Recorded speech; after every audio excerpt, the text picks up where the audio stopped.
Nice to see everyone here. I don't know if any of you knew Barbara Horowitz, whose name honors the chair that I'm honored to hold.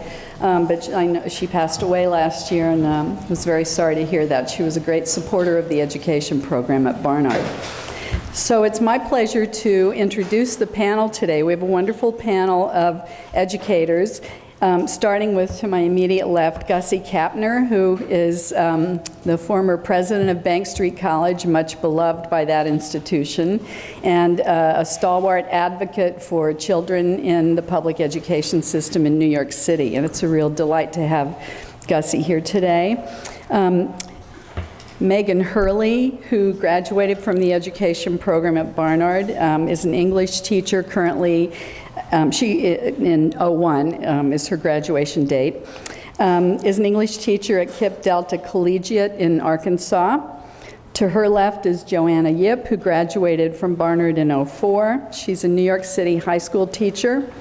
Vanessa Digitio graduated in 08. She's a New York City elementary school teacher. And Brett Murphy, who graduated in 09, is a New York City high school social studies teacher. So join me in welcoming them today.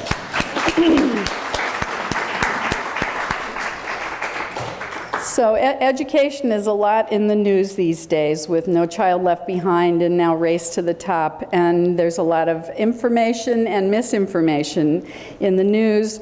In fact, the title of this panel, The Crisis in American Education, some people argue is a manufactured crisis.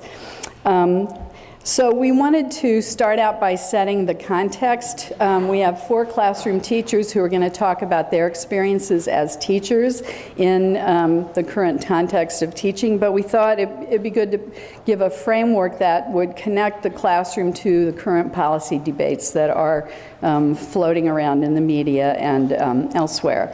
And so Gussie is going to do that for us. She's going to frame where we've how we got to this place and where we are now, and we're going to end the discussion with where we hope to be going. After Gussie's opening remarks, the teachers are going to talk. They're going to tell you a little bit about where they teach and what they teach, and then we're going to talk both about what keeps them in teaching, what inspires them as teachers, and also what are the challenges that they face in the classroom. And hopefully we can see the ways in which policy and practice connect. So we'll start with Gussie. Thank you. Thank you, Leanne. I feel actually very privileged to be on a panel with all teachers. Probably more than anything else that I've done in my life, and I've done many things, is that I've had the opportunity to listen to a lot of teachers. And when I was in government, one of the things I always bemoaned was that the government was not listening to teachers, so I'm glad we have the opportunity today. One of the teachers who I get to listen to quite a bit is my eldest daughter, who teaches in the Oakland, California public school system, a 12-year veteran of that system. So I get to hear every year how much she is spending on supplies and materials to be able to get through the school year with her 10th and 11th graders. A recent story I heard from her was that her school required a certain test that all the students in a particular grade had to take, and required that they take it by computer. But there was only one computer functioning in the classroom, so it became her challenge as the teacher to figure out how these students were going to meet the requirement of the school. She was a little stymied by the policy and practice regulation in the school that a teacher should not leave their students uncovered in the classroom, because that made it a little difficulty for her to use her natural wit and resources. But she eventually did find a way to scare up enough computers and enough scheduling and time for the students to complete their requirement. And then we hear in the media that teachers are inept and lazy, and that they don't care about whether or not their students are really succeeding.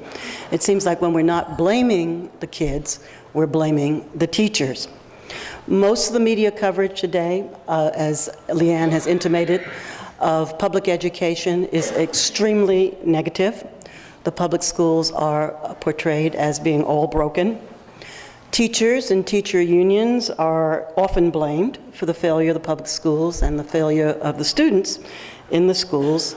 And in fact, teacher bashing has become a kind of national pastime, at least for politicians, business, and some foundations. We're told that teachers don't work very hard. They go home at 3 p.m. They have summers off. They don't care whether their students really learn or not.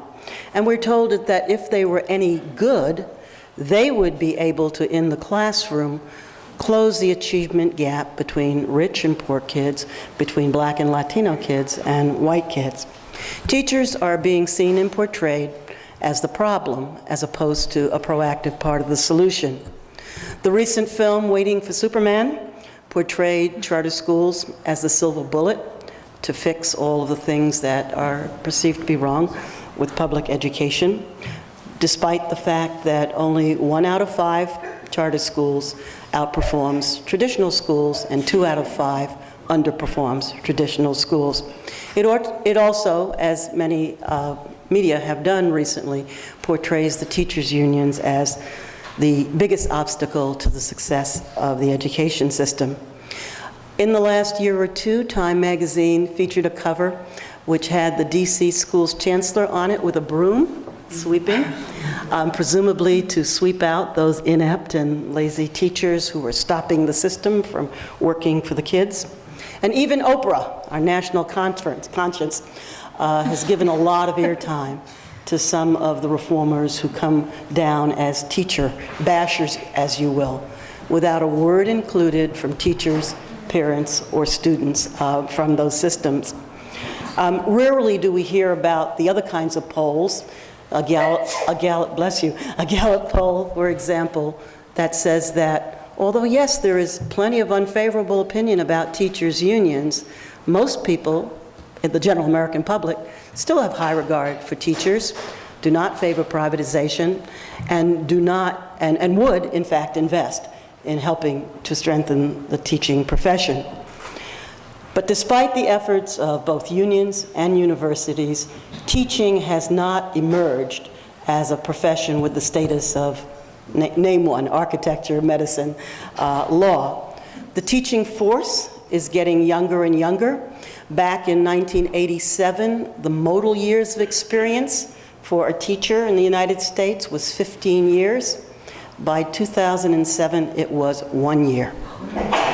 High-need schools filled with poor kids and minority kids are often a revolving door for very hastily and often poorly prepared teachers who are there for 1 year or two.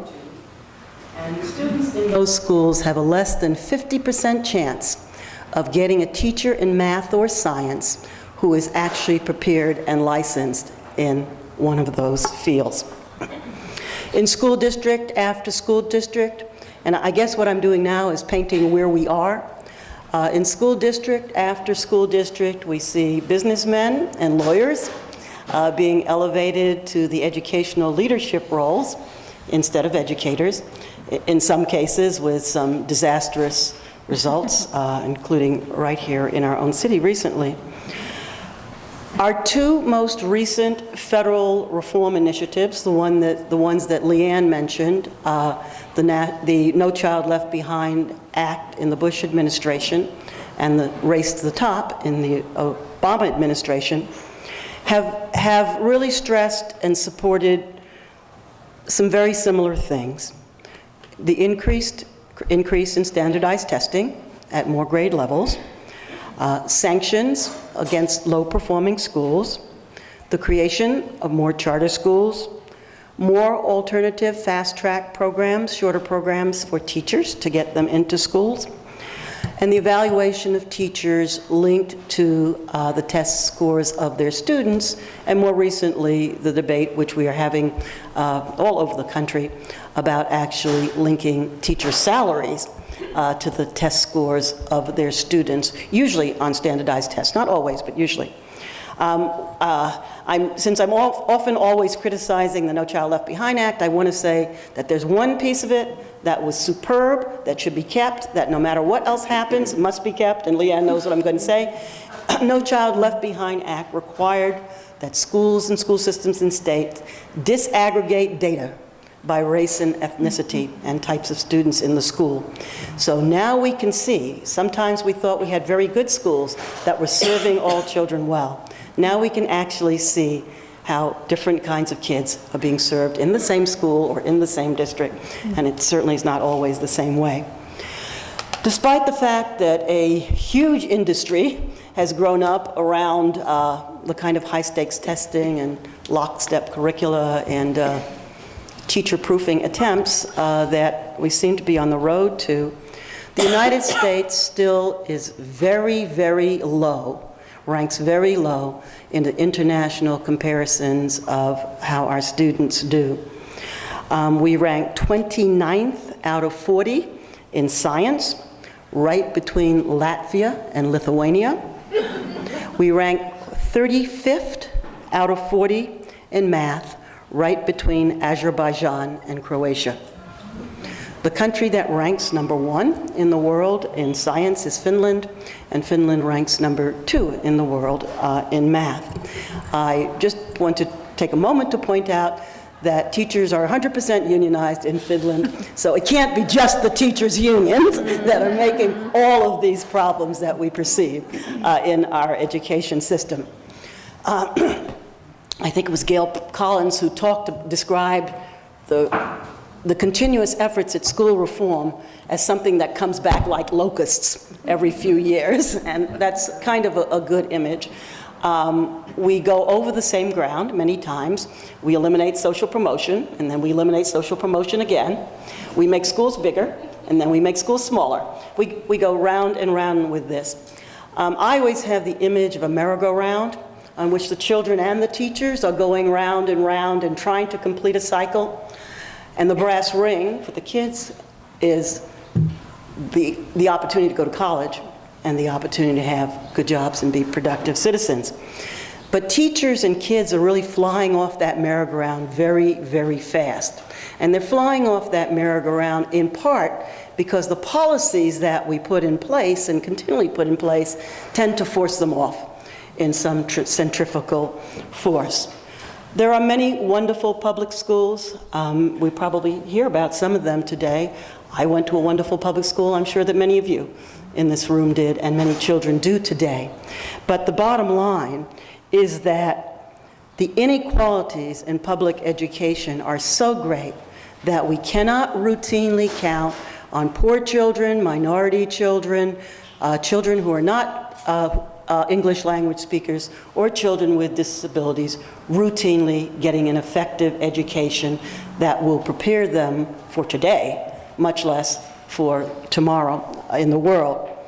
The inequalities that affect our system, and I'll wrap up soon because I know we want to get into the panel, are both inside and outside our school system, but are exacerbated by the policies that we put in place at every step and at every level, and create vast differences and inequalities between states, between school districts, between schools, and sometimes even within school districts, depending on within schools, depending upon how much tracking is going on in that school.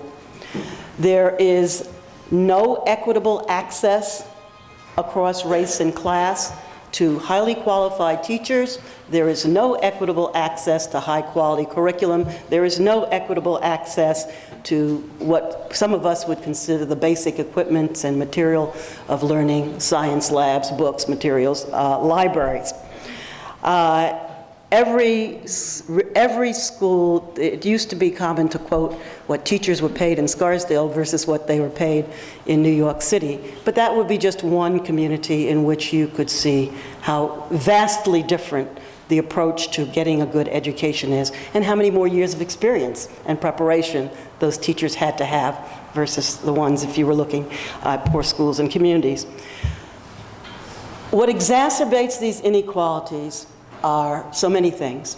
One, the fact that education is funded by property taxes.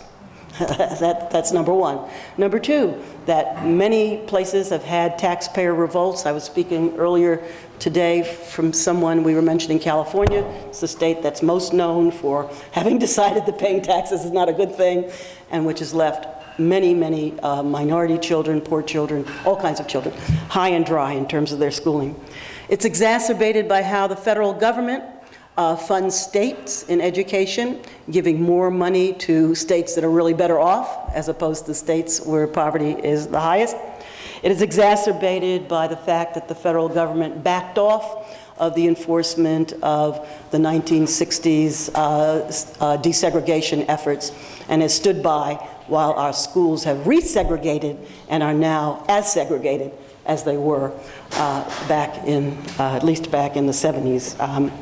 It is exacerbated by the unwillingness or inability of the federal government to hold states accountable for keeping track of what goes into what we call opportunities to learn for kids. Are there enough qualified teachers? What are you doing to get qualified teachers? Are there science labs? What are you doing to get science labs? That's a hard one to tackle. And it's certainly been exacerbated as the standards movement has gone forward and raised the bar continually in terms of what we expect all children to achieve, which we should expect all children to achieve. We have not raised the resources. So we've locked ourselves into several very sad situations. Some of them are just simply gaming the system. We heard for many years how well Texas was doing with raising its test scores. We then learned that that was really easy if you could hold back all the 9th graders and not let them go on to 10th grade where they're going to take the test, or if you could get them to drop out and take a GED earlier. And Texas is not alone in this. I don't want to single out Texas for this. It is exacerbated by removing the motivation to even attend school for many kids as testing becomes more and more important in narrow areas. The curriculum begins to narrow, and you see more schools without art, without music, without phys ed, without any of the things that many kids would find interesting and motivating to keep them in school. And that also adds up to making it difficult for kids to get to this brass ring. So we shouldn't be blaming it on the kids. So the kids are all right. The kids are all right. But our school system is not all right for serving the vast majority of low-income, poor, and not advantaged kids. And I'll just leave it there for starters. Thanks, Darcy.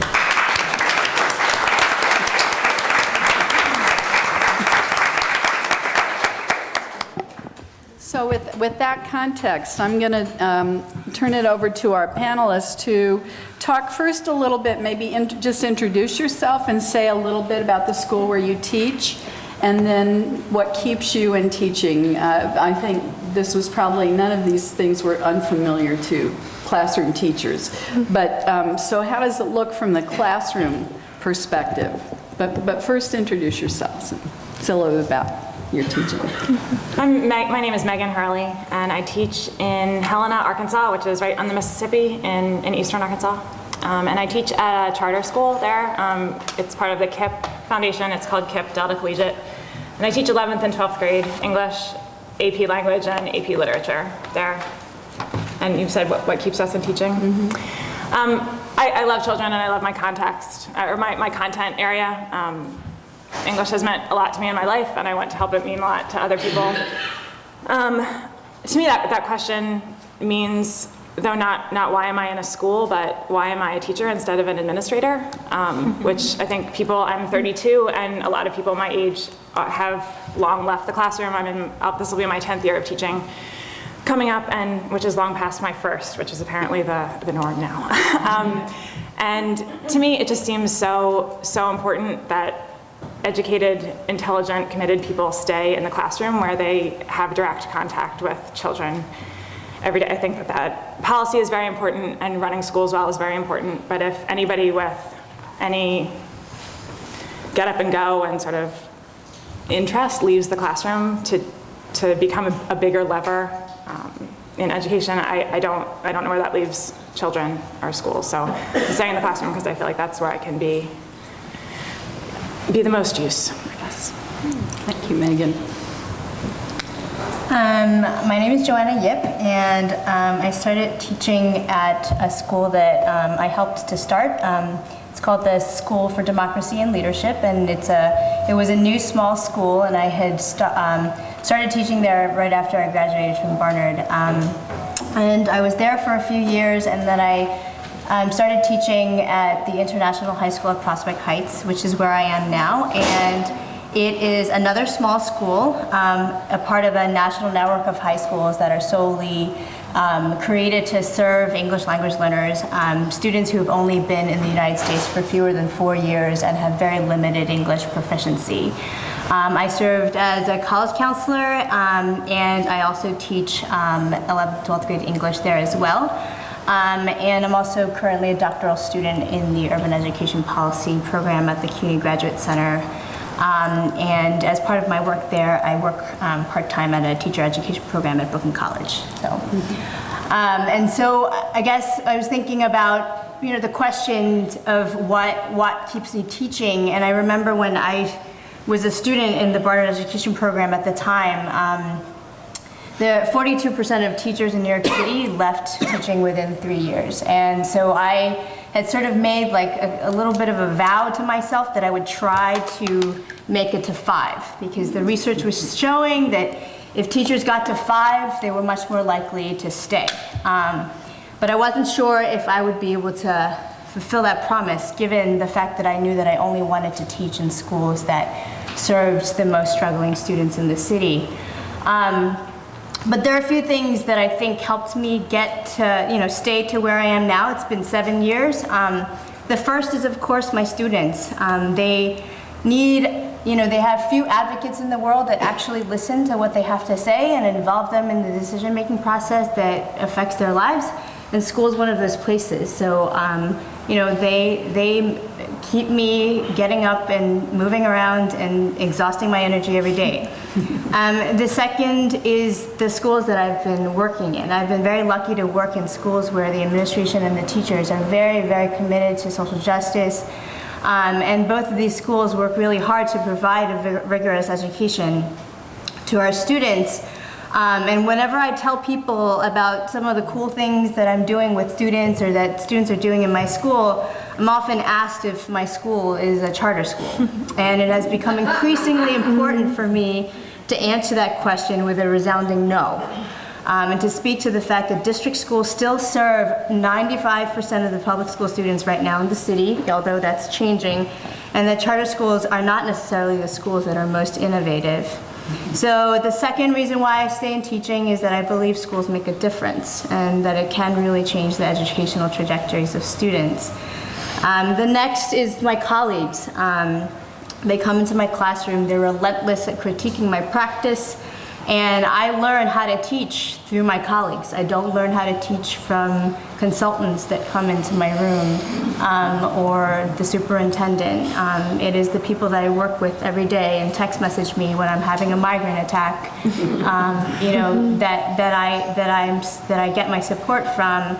And so in a time where education policies seek to purge school districts from bad teachers, I often wonder to myself who and just where these bad teachers are, because I don't work with any of them.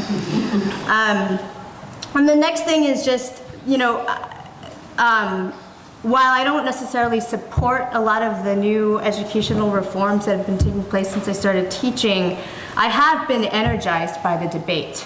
And I see the relevance of what I do as part of something bigger, as a part of the country deciding what kind of a nation it wants to be, how it wants to nurture our children and our young people. And so that's important to me. And I want to note that none of the reasons I stated were connected to merit pay, my pension, seniority, or my collective bargaining rights. They're all areas in education policies that have been touted as silver bullets to solve the human capital problem. But they're not the reasons why I stay in teaching. So.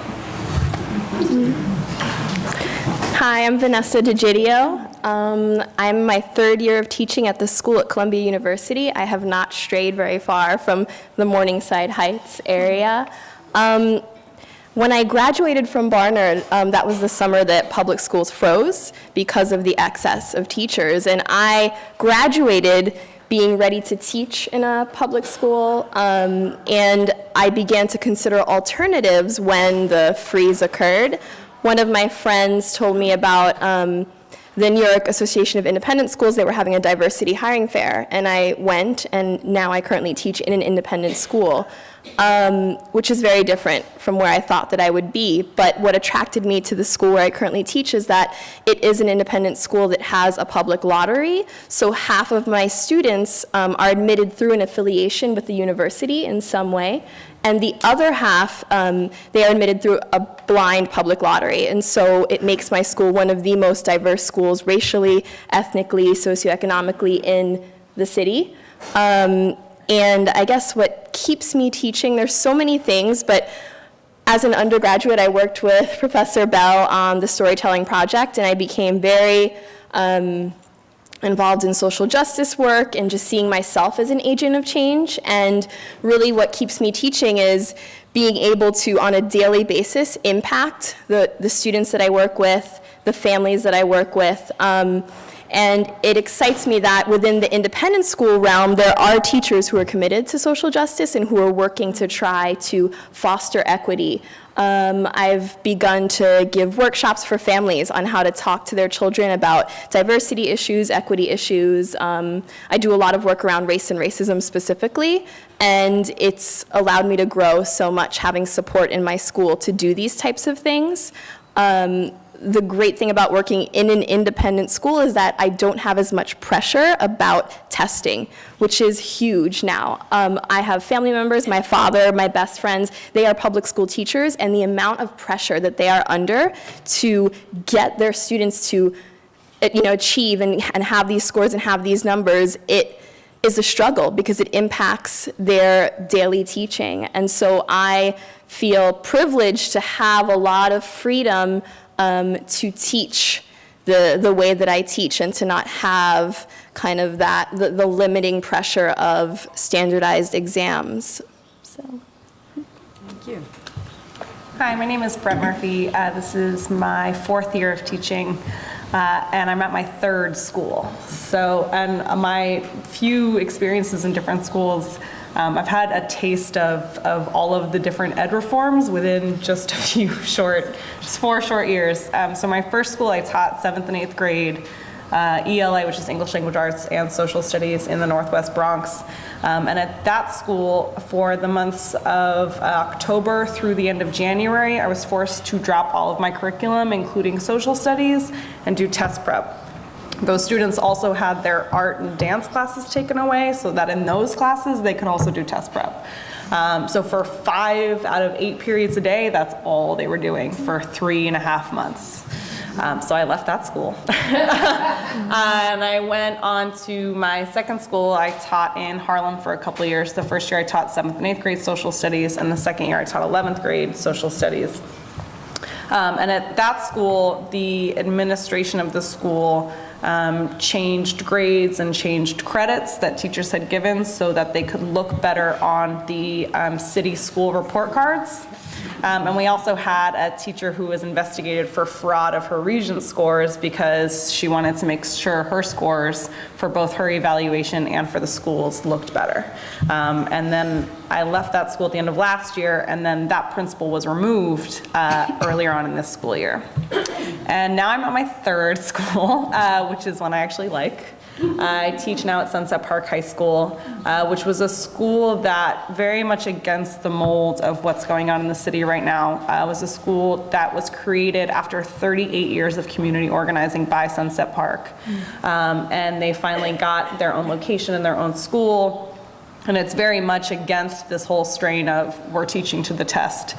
In fact, it's the opposite. You get in trouble if you are ever caught teaching to the test in any way. It's a very inquiry-based curriculum that sort of pushes critical thinking, and the student population is overwhelmingly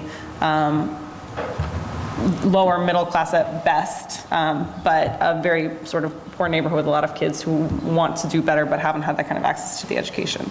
However, now that I'm in this great school, the school is co-located with a charter school, and the charter school was supposed to be gone by the end of this year. However, they have not started building the building they were supposed to move into. And so the Department of Education, despite the fact that in writing they had promised us that the charter school would be out by the end of this year, alerted us that they would be staying and growing at the same time that our own school is growing by another 400 students as well. So what this is going to mean for our school is lucky in that we have a great partnership with a community organization. So while extracurriculars and sports have been cut across the city, we've actually been able to keep ours because of this partnership. But the Department of Education has slotted them, for example, for gym time so that we wouldn't be able to have any of our sports teams. They've given them the library from 11 a.m. to 4 p.m., which means all of our lunch times, when we have about 40 to 50 kids per day per lunch period who use the gym, they wouldn't be able to use it. They are giving us no classroom spaces for special education students, and they want us to use spaces in our school. We applied for grants and were able to create a space in the school to have a black box theater, things like that.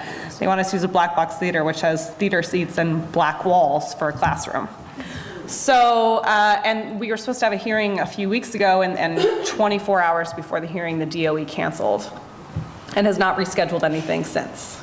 So, I've had a taste of it all so far, and what keeps me in teaching with all of that, I mean, a lot of it's been echoed here before, but I think I didn't come to Barnard wanting to be a teacher. I thought I was going to go into policy or some sort of governmental position because I thought that would be the area where I could make change. But echoing what I think a lot of other people said, you're daily with up to depending on how many kids you have, but I have 120 kids every day who I can watch justice happen every day when I see the gains that they can make and what they can do, and I have interactions with them that they haven't been able to have with adults before, and I can treat them with a level of respect that they're not always given by everyone who sees them on the street. And that sort of day-to-day movement towards something that is more fair and more just is what keeps me in teaching. And on top of that, while a lot of these things are very exhausting in terms of your teaching practice, sort of what some people were saying before, it also is like schools have become a very politicized place, and what you do every day, apart from your own interactions from your student, are political moves. That you're teaching in a certain way, that you're fighting the testing, that you're doing all of these things is part of a bigger story than just your classroom, in ways that I think will continue to be important. So that's why I'm still teaching. Okay, thank you.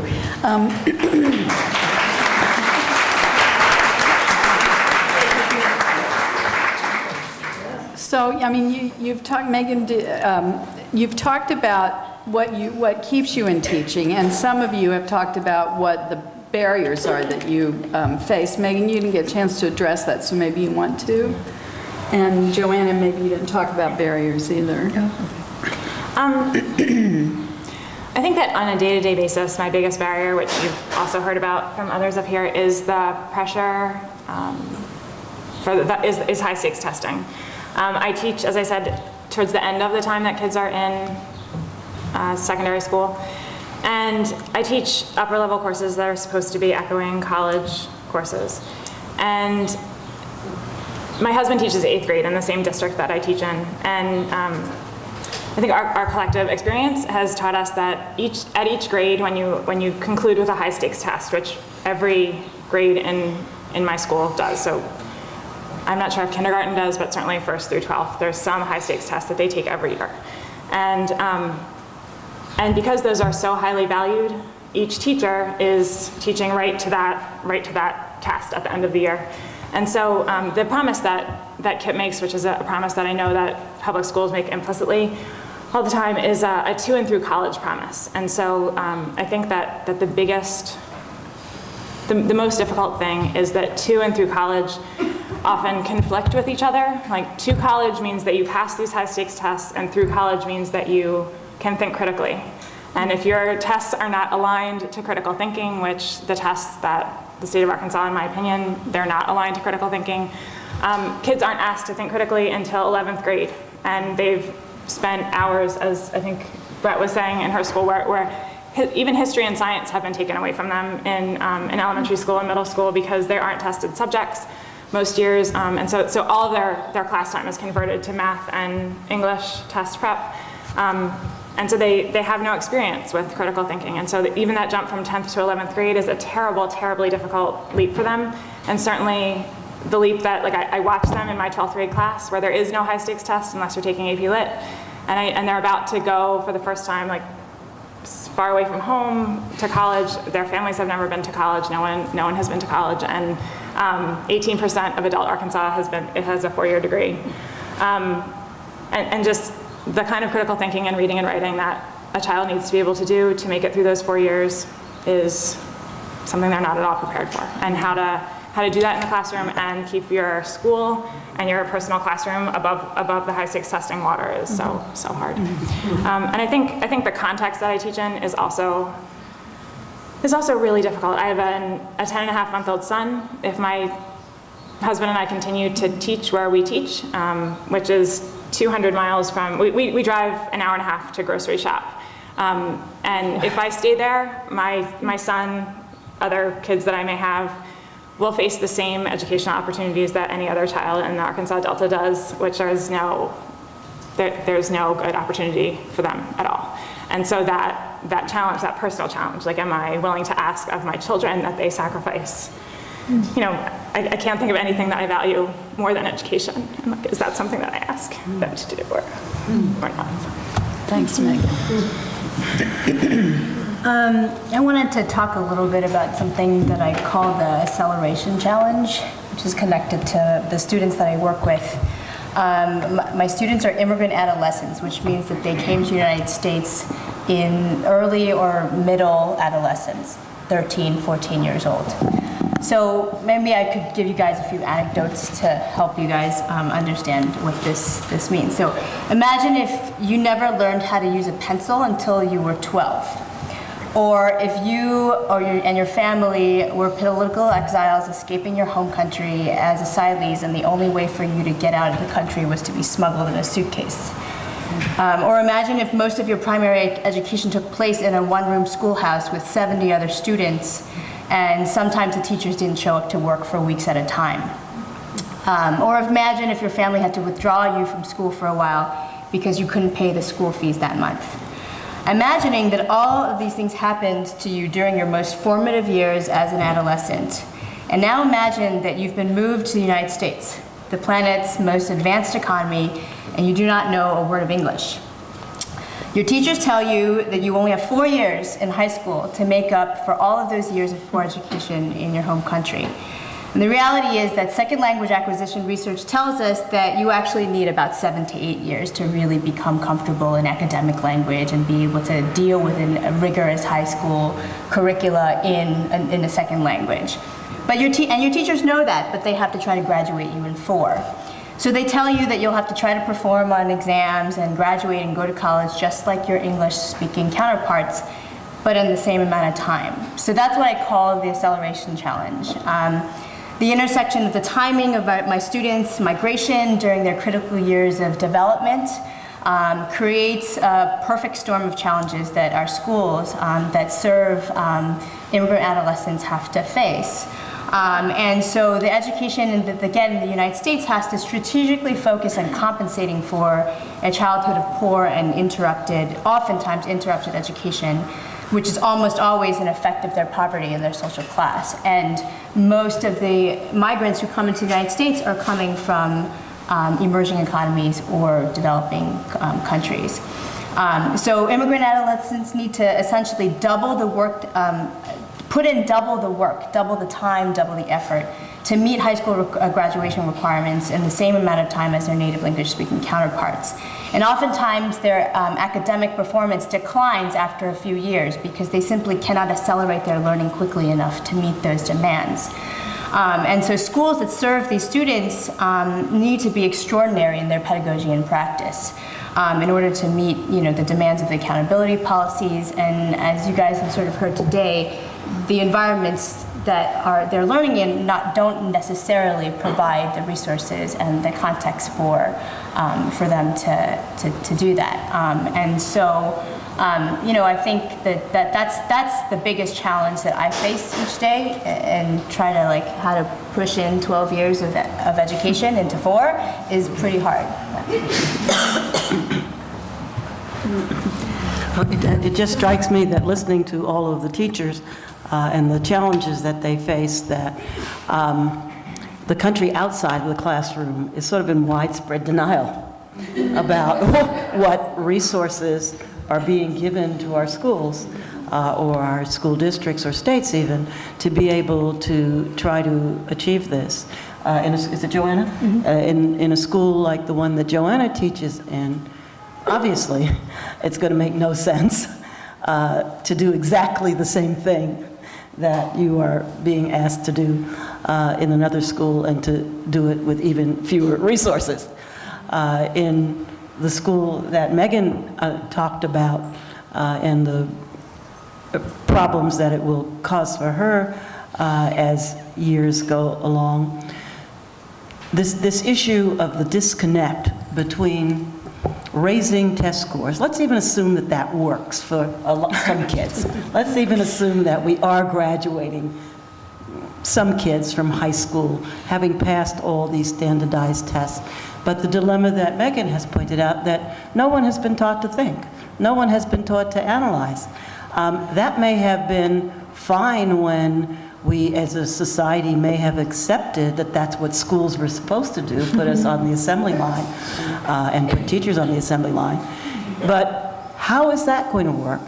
I think one of the hopeful things that's happening that I believe will perhaps start to turn around some of the high stakes testing is that there is an increasing concern about this issue that Megan identified, which is, okay, getting out of high school is one thing and getting into college is one thing, but why is no one making it through college? And why is it primarily the low-income kids and minority kids and English language learner kids who are not making it through college? Because they've come out of high schools where there was not the opportunity, unlike the great independent school that is located right here on Morningside Drive, where kids are taught to think critically, expected to think critically and to analyze, and will go on to the Barnards and Harvards of the world. Not so for the kids that we're training in our current system. So before we take questions, I just want to ask, I didn't ask you all to think about this before, but it comes up, it comes into my mind. Having talked about the barriers, what is one thing that would really make your life as a teacher able to work with your kids in ways that you know are meaningful and that will help them to learn to think critically and see themselves as having capacity and being agents in the world? If you were going to change one thing, if you had a chance to talk to the policymakers, what would you argue for as a change? Well, one thing I can say that has changed significantly about the school that I'm at right now, my first two schools had terrible administrators. The people who are running the schools organize everything about the way that things happen in the schools, from the way that the day is scheduled, to what rewards and punishments are for students, to the way that communication systems are set up to parents, to how resources get spent, to who gets hired, to all of those things. And when you have administration who, I mean, in the same way that Teach for America puts people into classrooms without really any preparation, they have the same programs for principals. There's leadership institutes that just push people through with, if any, teaching experience, maybe 1 to 2 years teaching experience, and then all of a sudden you are principal of an entire school, and you're in charge of management of not only a crew of teachers, but now hundreds or more students. And so my first two schools, the schools didn't work because the administration didn't work. It wasn't that and potentially biased because I'm a teacher, but the people around me were good teachers, or teachers who were good but could have been better with some pushing or with someone who actually knew how to teach. But because by 3 years I had taught more than my principal had, and because I could manage a classroom, I never got observed, I never got any feedback because like she thought I was doing great. But I as a professional wanted to be able to grow and to do more and to figure out how to do my job better. And so I'm at a place now with someone who taught for 11 years and was principal of 2 other schools. And that alone has made my life as a teacher 100% different. Like, I don't walk into school and think that there's gonna be 5 things that go wrong every day that have nothing to do with my classroom. Or like some random thing that's gonna come up in the middle of the day that's like a total change in the schedule that's gonna ruin everything about everything that I had planned. And that, so it's also curious to me then that like, that is absent of these conversations about education reform, about not just teachers, but about leadership. Like, who's at the helm of our schools and what decisions are they making as well, that figures into a part of this. So that's been huge. No, I don't have one because I tend to think in terms of some of the things that the federal government needs to do, and then some of the things that the schools of education need to do. And I think they're I've got a fairly long list, which I'd be happy to share about those things, because I think when you see teachers like this, who, number one, are talking about social justice and went into the classroom because they believe that they can achieve those ideals through education in our schools, both independent and public, and then you see that disconnect with what they are not being given to work with, that we have to accept the fact that we're talking about some changes that happen at a much, much larger level in terms of government and government's role in the process, and those who create the profession, which includes universities also. Yeah, I'll talk about them later, I think, yeah. I wanted to just add one thing that just came to mind. I think that so many people see schools as existing in a vacuum, and there's just this culture of blame and defensiveness and an unwillingness to look outside and to see the structural, the political, the social issues that just all come into play when it comes to education in America. I think there is just, I don't know, people are maybe not aware or are willing to really look at everything that affects a school. And it's just quick, like it's the students or it's the teachers or it's the scores, without even looking at, well, what are the systemic inequities that perpetuate everything that is happening in our schools? And just making that connection, I think that, yeah, that's huge to make that connection.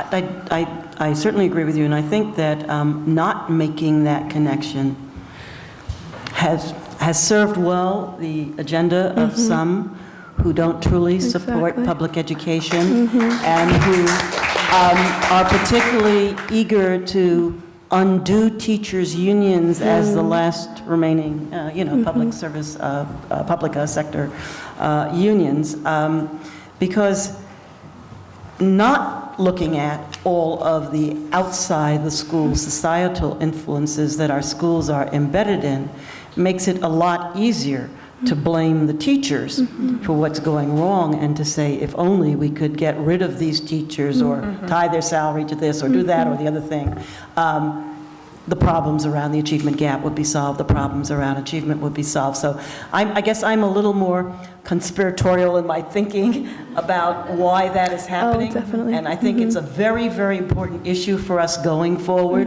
whether teachers can do it all and will be expected to do it all, whether schools can do it all and will be expected to do it all, or whether we have to deal in some way with not just the inequalities that affect schools, because there are a lot of those, but the inequalities outside that affect what happens to kids in schools.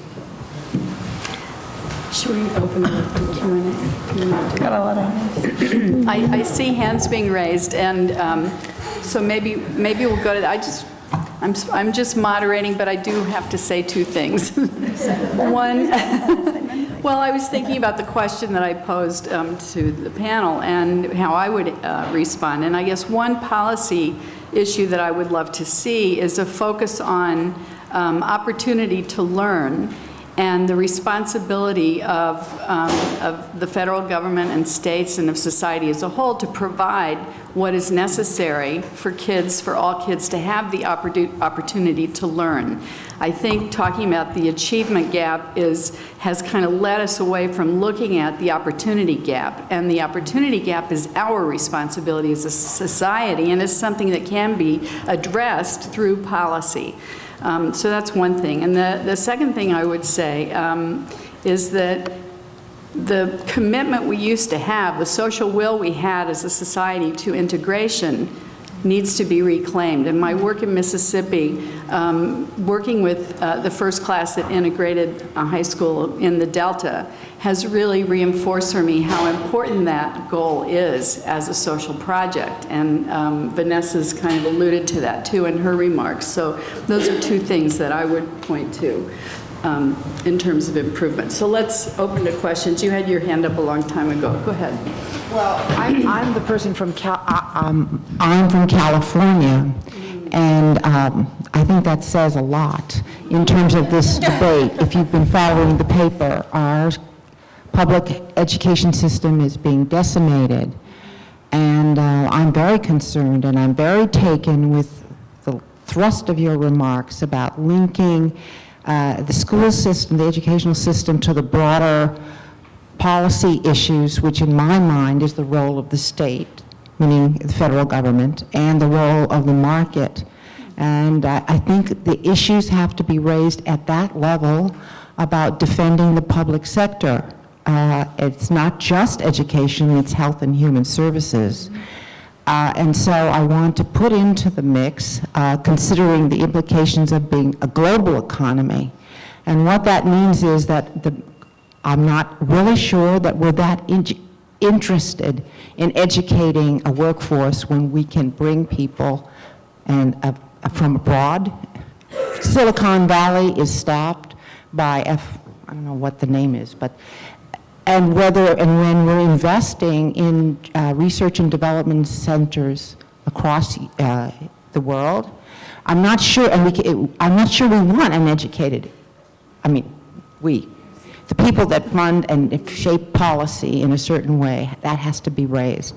And in terms of critical thinking, I think that we have to look at where the economy is going. And with the development of science and technology, it's easier to, I know that in California, we're investing in community colleges because we need lower level workers and skilled workers to do certain kinds of jobs. And I also think we need, in California, we're a majority-minority state. And public education was an avenue of mobility for the disenfranchised and for the poor and the first generation to get access to the middle class. And the disinvestment in that, as on the part of the state, is very telling. So I think we need to, I was tremendously moved from the classroom perspective. My own is policy, to hear your dedication, and that has to be linked because you've got the right feelings. The fact that you can translate this into the use of the school day, it brings tears to my eyes when I think about 40,000 students are being denied education this spring and fall because of the budget crisis, and that budget crisis, in my mind, is not real. Thank you.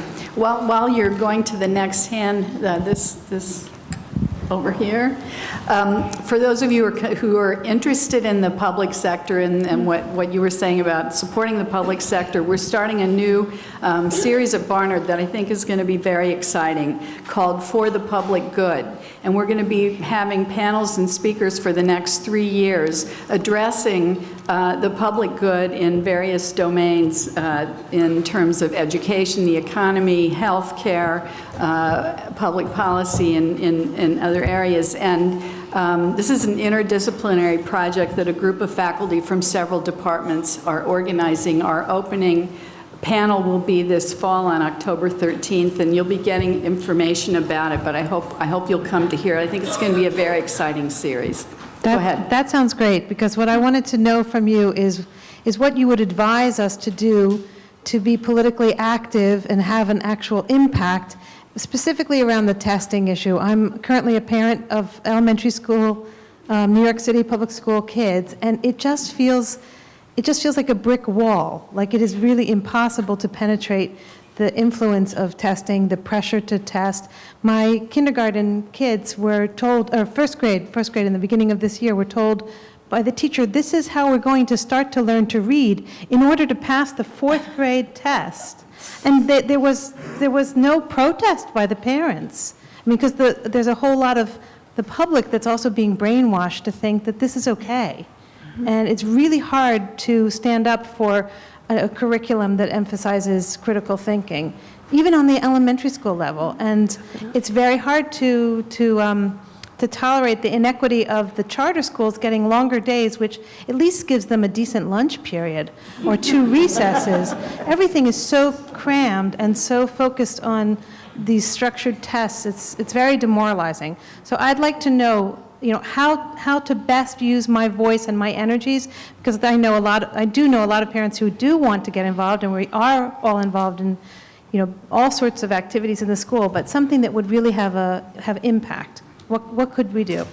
Thank you. I haven't thought this idea through completely, but just my gut reaction is that we might have to rethink the mayoral control issue. And that partly is because since Bloomberg took over the school system in 2001, he has more or less eliminated any sort of democratic platform or process. The recent community board panels for parents, the election process was, you couldn't call that a democracy. And I think that not having institutional structures that allow parents, teachers, and students to engage in the debate is really important. But the other part of it is that people need to meet, they need to talk, and they need to organize. And some school districts do amazing work around that. And school districts that have the least power around that typically don't have the resource to organize, in addition to not having resources for their schools. So that's sort of my gut reaction. I think this is also, I agree with her gut reaction, but I also think that this is a very good time for parents, particularly in New York City, to press that issue. Because with the last disastrous go-round of the appointment of a chancellor who was from business, and now the shift back to a chancellor who is not an educator, but at least is a parent. That's one point. I think there is, even if it's not talked about much, that there is a widespread recognition of how unhappy parents are in New York City with what is happening in the school system. There are some parents, there's one Bronx group called Parents for Social Justice, I think it's called, that I'm aware of. I think it is really important to organize, to join the existing parent groups, to join with teachers in some of the groups that are out there, or form them, to be able to surface this issue. The issue of just total lack of parental involvement in anything that goes on in our school system in New York City. I don't know if we will ever reverse mayoral control in New York City, and I think that many parents were just so fed up with the school system that they didn't fight that as hard as it could have been fought, because they just wanted better schools, didn't really care about who was controlling. But I think now's a good time for parents to organize, because I think there's a recognition that communities in New York are very unhappy with what's happening in the school, and it's now time for parents to get in there and begin to speak about it more openly. I would also drag the regents of the state of New York into this. They are the ultimate policymakers for the state of New York. And I believe in work on the national level. I would I would learn about some of the groups that are talking about the bigger issues in education. Our previous chancellor here in New York City is very much, or was very much in the forefront until he moved back to the business world, of a group who basically was saying, we've got to go down this road with school reform the way we're doing it now. We cannot afford to talk about some of the other issues of poverty, of early learning, of the kinds of things that need to be done to surround our school system so they can be successful. So I think you've got to do it on all three levels if you really want to affect the New York City school system. I just want to say one more thing about New York and then Megan. I want to echo what Gussie said about this is a time when parents' voices might have more power. The city council is challenging the notion that we should fire teachers to balance the budget, and they're raising questions about the millions of dollars being put in the testing system. And I think this is a time to talk to your political representatives, to your city council member. I mean, I think this is a moment when citizens could be heard. One final thing, I'm sorry, on this. Also, Megan, in terms of the going on the national thing, I think New York City is perfect for that, because if you look recently, there's been sort of a bunch of people leaving the New York City Department of Education, but they're just going to go run places in other cities. So the model of New York City is one that is being praised and lauded and replicated across the country. And the vision in the news and the media and also in politics, because they're also looking on in national government as well at this model to say like, oh, look at how the amazing strides that Joel Klein has done and all of the wonderful things that he's done for this education system, which has made it exactly the system that we don't like today. But the image is that everybody likes this. Test scores have gone up, things have improved, and these people are going out on that reputation. So if it can become a message, not only to the government, but also in the media, that not everybody likes this, right? That there's been a bunch of protests about the layoffs, but other things as well, raising the numbers of those so it gets out there. Even like local parent groups at your individual schools beginning to push back against the principals so they feel some heat so they can bring it to their people, or like different parent groups who send out letters to the regions, to a bunch of news outlets especially, so that people see people don't like this. This is not right. This model that is supposed to be the best in New York City is not working and should not be replicated across the country, because it's turning education into something that's not about learning. It's about passing a test. Megan, you want this? Oh, it's okay. We can move on to another question. Okay. Hi, I'm very moved by all of you who are in the classroom every day. I'm a longtime educator and most recently a teacher educator across the street. And one of the big questions that would come up for me was whether I teach teachers to go into the system that is, or whether to go into a system that we can envision together for the future. I think it's a huge, huge dilemma. And I took the stance that we teach for what could be, not for what is. Look at the best practices as we can envision. But I want to propose two things that might be a little bit different.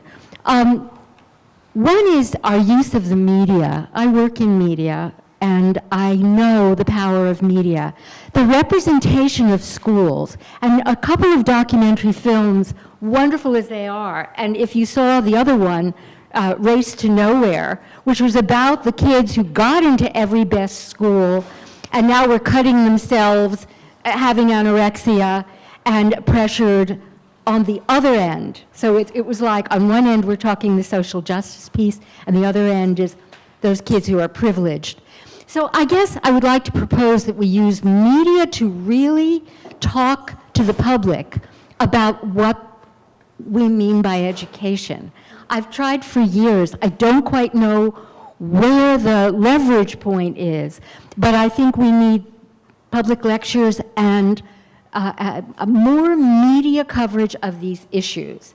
If you've watched CNN, Anderson Cooper has something called Perry's Principles, which is a former principal who comes in and does a little bit of education on the news, and it's better than nothing. It opens up a door. My other proposal is, why do we have to have schools the way they've always been?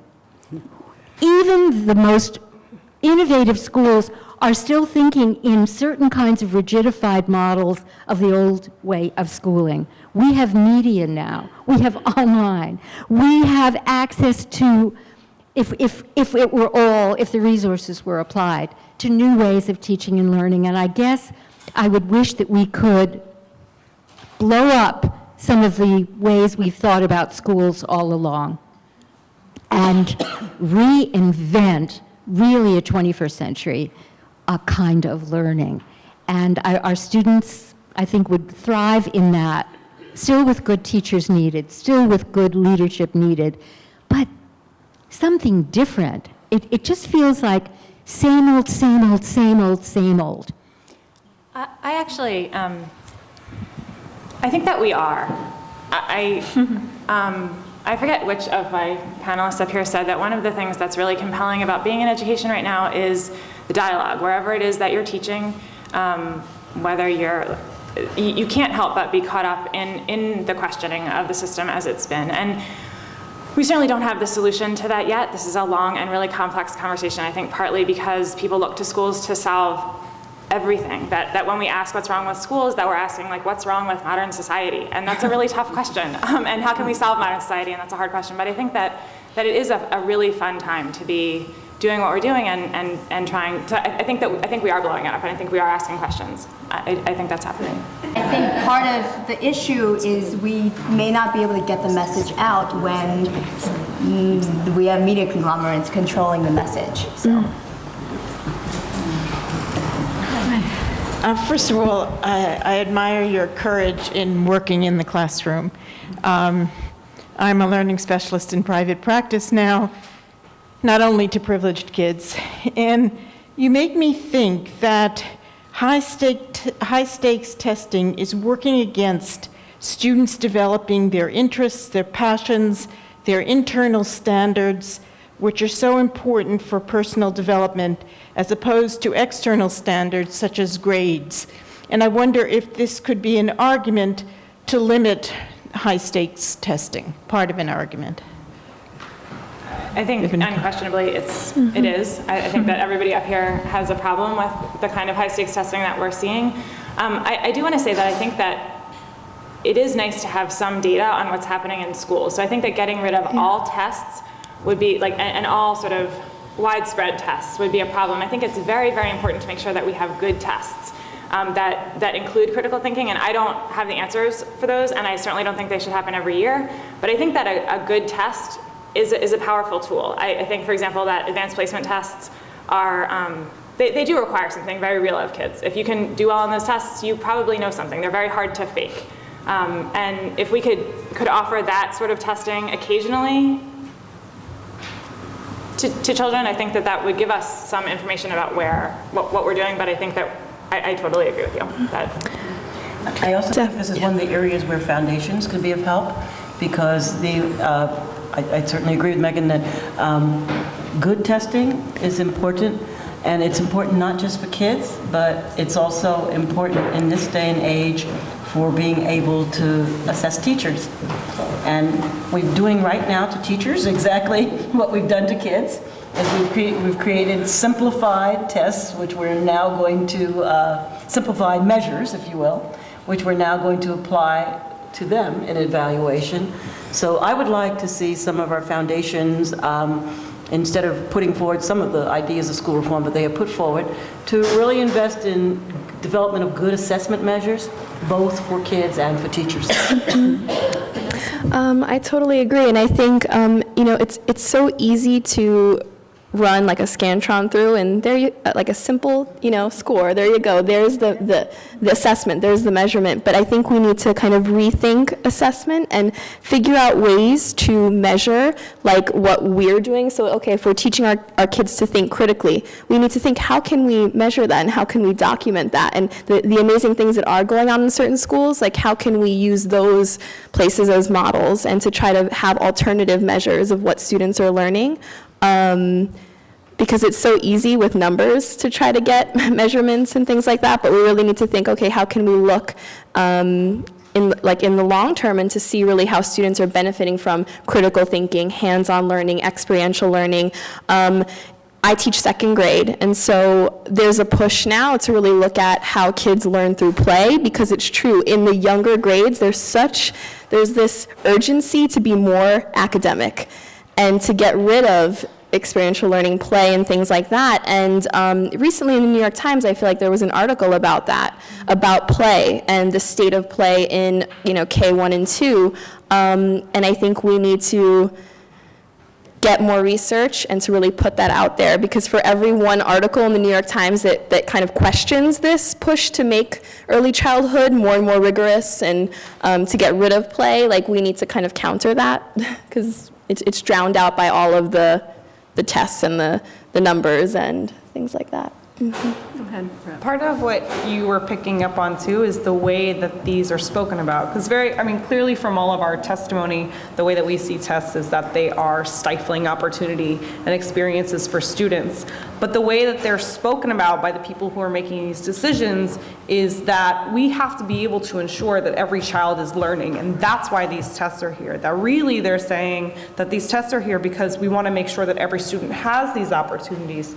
And so it's become what we're talking about. But the language that they use is one of that they're caring so much about every child and caring about students who are in poverty and caring about students of color. And so that somehow that these tests are ensuring equality.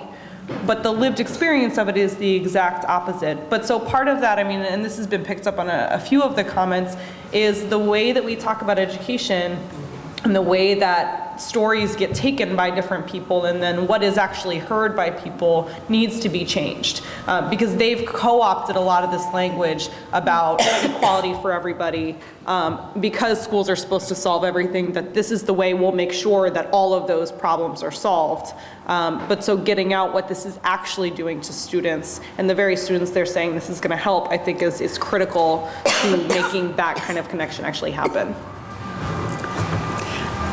Let's take one more question, and then we need to start wrapping up. I'm sorry, she's got the mic. We have two mics. Two people have mics. Oh, we have two mics. You go. We'll let both of you go. Yeah, this is not really a question, more of a maybe a comment or observation. I have never taught in schools, only colleges, where the students are already grown up and they are responsible, they take their responsibility seriously and do the things. But I I have many school teachers starting from kindergarten to middle school and high school. They work very, very hard, and they are so frustrated because they are not getting the success that they really deserve. And I do not know who to blame, whether it is the students or the teachers. Teachers can never be blamed because I have seen them, how hard they work.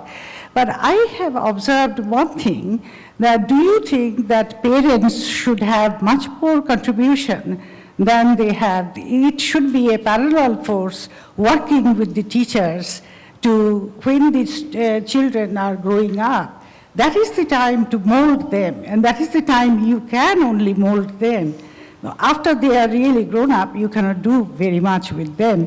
And I am so sad to see that America is falling behind in education, and compared to Finland, that is a little country like that, and that pains me.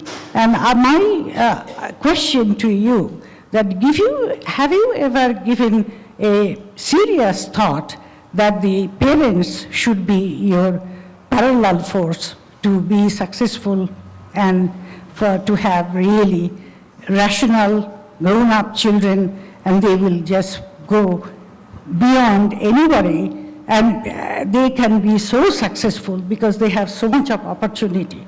Not many countries can have the opportunity which they could have if they could work hard. That is my Thank you. maybe a Why question. don't we take the person here who else had a microphone in your hand? Why don't you finish up, and then Gussie's got some closing comments. Okay, I guess maybe because I'm a business person, my things are about money, and they're actually two opposing things. My son has severe learning disabilities, and so I'm looking at education and market and money and opportunity and people's expectations that you can get a better job if you're educated, and you can get a better job if you're college educated. And on the one hand, I'm going to ask the question about, in terms of the values of our society, does our society really want critical thinkers? And this is where I'm coming from on this, because my son is in transition now and he has a lot of friends who have learning disabilities. I spend a lot of time online with them, helping them apply for jobs. And our economy is going to a service economy and a lot of not real critical thinking kinds of jobs. And when you go on job applications, they're all online for Kmart, Walmart, grocery store chains, McDonald's. I mean, any of these chains where there's service kinds of jobs, and this is where a lot of the jobs for ordinary people are. They have, the first thing you have to do is complete a really, really long personality test. And as I'm sitting there going through the tests with the kids, and they'll come to questions that require judgment and have to do with ethics, if they're thinking through the question out loud and they're giving it a lot of thought, and they come up with an answer that's based on critical thinking of, they're not thinking black and white. They're giving this a lot of thought, and they're coming out with a thoughtful answer. I don't want to tell them, you need to lie and give an unethical answer on this test in order to get this job. But I have found that if they go ahead and complete the forms using critical thinking, they don't get called back. They failed, I've followed up a few times, they failed the personality test. So, and nobody who is at a level that you can get on the phone can answer what that means. They don't know who created the personality test. They don't know what it's looking for, but it's clear to me when I'm helping the kids take them that they are looking for people who will never disagree with a customer, never say no. If there's ever a problem, they won't try to solve it themselves. They will go to a higher up person. This is what a lot of jobs are looking for, number one. Okay, quickly though. Okay, yes, and I'm sorry. Number two, back to what you said about the cost of the high-stakes testing and the politics of what we can do. I don't know if anybody has looked at this really critically, but in Maryland, we were running the high-stakes tests, but they weren't required for graduation until 2 years ago, which was my son's graduating year. And that year, after everything was over, there was a long editorial in the Washington Post giving all the statistics of year to year, how many kids would have graduated according to the previous standards of graduation, and theoretically how many would have graduated based on test scores, and then the actual reality of what happened the year that they went into force. And the difference between who would have graduated if we just went with the former system and who would have graduated if they didn't was something like 160 students in the whole states was discrepancy. And at the end, the person writing the editorial actually concluded that that proved why the high-stakes testing works. And nowhere in there did they say anything about how much this costs for coming up with a difference of 160 students at the end of the year in the whole state about who gets a diploma and who doesn't. So this is just about the money of it. Thank you. Jesse, you want to try and pull it all together? Actually, I think a number of people who spoke in the audience, first of all, identified what is really one of the big questions facing us, which is, what do we really want out of our education system? What are the outcomes? Are we really interested in having individuals who are critical thinkers and able to analyze and whatnot? That's a pretty huge question. I think another big question facing us is whether teaching really will be able to emerge as a respected profession with some autonomy in which the people who are actually in the classrooms have a say over how students learn, what students learn, and an input into really things that are seen as fixing the system. Right now we're trying to fix the teachers, but we have to think forward. And what is there that has to happen to make that happen? I identified before one of the questions that I think is a very big one, this question of the things that happen outside of schools. that must be taken into account. But I think really, from my point of view, the big question facing us about our school systems is whether we will recognize and accept that there are these huge inequalities in the way we are running our schools and our school systems at this point in time, and whether we will have the political will to do something about it. I think that there are many things that the federal government can do to help change that. Leanne identified one of those, and that is to recognize the concept of opportunity to learn, which means that you are now going beyond saying what kids should know and be able to do and having some high stakes to do it, but talking about what systems must have in place to be able to assure that kids have that opportunity to learn. The last time the federal government dealt with this in a way was in the Clinton administration with Goals 2000. Congress scrapped it. There are some good organizations out there working to try to bring back this concept and get people to think about it in this environment of standardized learning and testing. What does it mean when you raise the bar? How do you raise the resources? I think that the federal government has to change its way in which it allocates monies in federal education, because right now we're using measures that disadvantage the poorest states and just continuing cycles, and the poorest district just continuing cycles. I think the federal government needs to invest in a strong teaching profession, as it did for medicine back in the beginning in the 40s and continuing forward. That really means not only just simply funding scholarships and all of that kind of thing, as some of us remember from NDEA days, but also investing in models of teacher preparation and support for teachers and ongoing teacher professional development. Made a huge difference in what happened in medicine. It can make a huge difference in what happens for teachers and the teaching profession. I don't want to leave schools of education out of this, because two things are happening.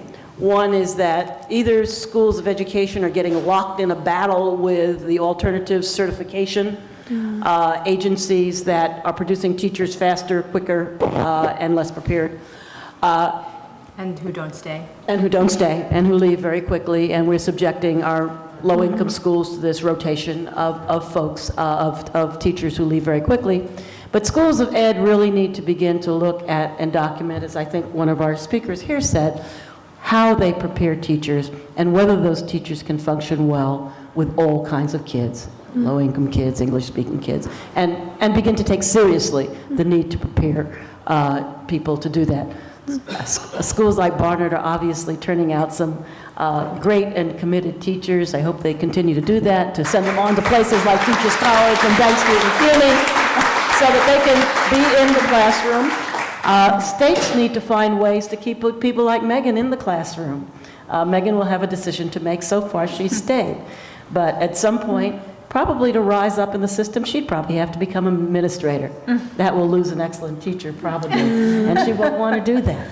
There have to be ways to make a career ladder for teachers so that they can be true professionals and share that with other teachers without moving out of the classrooms. Do we have the political will to do any of the things that need to happen on a governmental level? We don't seem to. The one thing that I am optimistic about is that I think there is a lot of lay public dissatisfaction with what is happening around testing, what is happening around the top-down nature of schools, and the exclusion of parents. And I think that's a hopeful sign. So I think it's a time for us all to jump into the fray and work on the problem wherever, whatever piece of it we see, whether it's in the classroom, whether it's in government circles, the media, or parents. Thank you. Join me in thanking this wonderful panel.